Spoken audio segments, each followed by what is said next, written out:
Salut à tous, je m'appelle Antoine Caron et je suis heureux de vous accueillir sur cette chaîne dédiée à la pêche.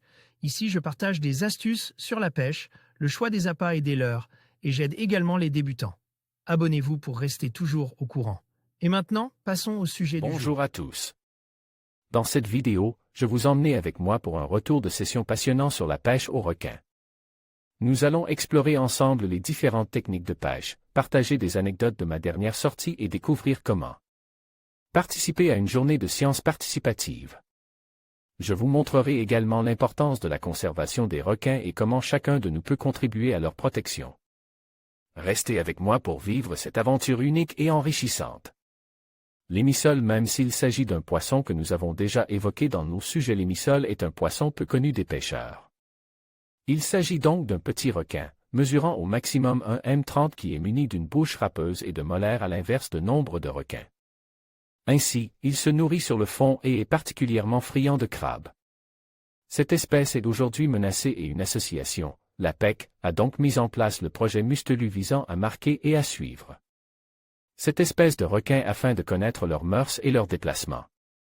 Ce n'est qu'à partir de ces données réelles que pourront alors être mises en place des mesures pertinentes et efficaces pour la protéger. C'est dans ce cadre que nous sillonnons le golfe du Morbihan à sa recherche. Un appât, deux techniques possibles, nous l'avons dit, l'émissole est particulièrement friande de crabes, c'est donc à l'aide de cet appât qu'on le pêche le plus souvent. Il existe alors deux approches possibles, à savoir une pêche en dérive au ténia ou à poste fixe aux poses exactement comme on peut le faire pour la dorade royale. Le choix de l'une ou l'autre dépend évidemment des goûts de chacun, mais aussi des conditions de pêche du jour. Évidemment, pour les pêcheurs du bord, la pêche aux poses est beaucoup plus simple à mettre en œuvre.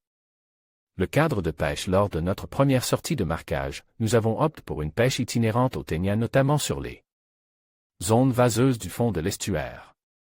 Cependant, s'agissant d'un jour de gros coefficient, 95, et de la présence de nombreuses algues en dérive dans le golfe à cette saison, nous avons rapidement cherché une zone plus propre et avons changé notre fusil d'épaule pour caler quelques lignes aux poses.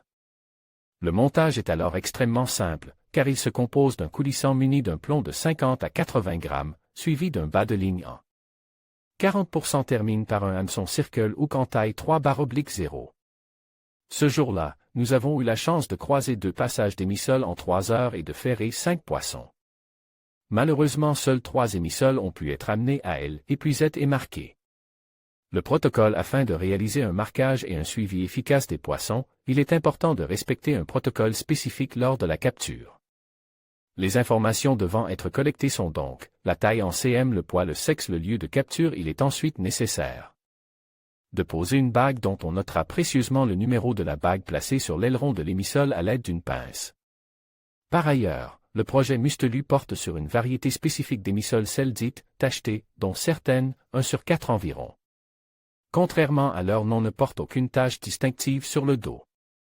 Dans le cas de la capture d'une de celles-ci, il faut alors prendre en photo sa bouche afin de vérifier qu'il ne s'agit pas d'une autre variété, à savoir l'émissole lisse qui n'est normalement pas présente sur notre secteur. La participation de chacun afin que ce projet soit efficace, il convient alors à chaque pêcheur de contacter la PEC en cas de capture d'une émissole tachetée munie d'une bague en ayant bien pris soin de prendre ses mensurations. Mais il est aussi possible pour tous les plaisanciers désireux de prendre part à ce projet de sciences participatives de contacter la PEC pour suivre une formation et obtenir un kit de marquage. En conclusion, cette journée de sciences participatives autour de la pêche au requin a été une expérience enrichissante et instructive. Nous avons pu observer de près la biodiversité marine tout en contribuant à la recherche scientifique. Merci à tous les participants pour leur engagement et leur passion. Ensemble, nous avons non seulement appris, mais aussi renforcé notre lien avec l'environnement. Continuons à explorer et à protéger nos mers pour les générations futures. À bientôt pour de nouvelles aventures.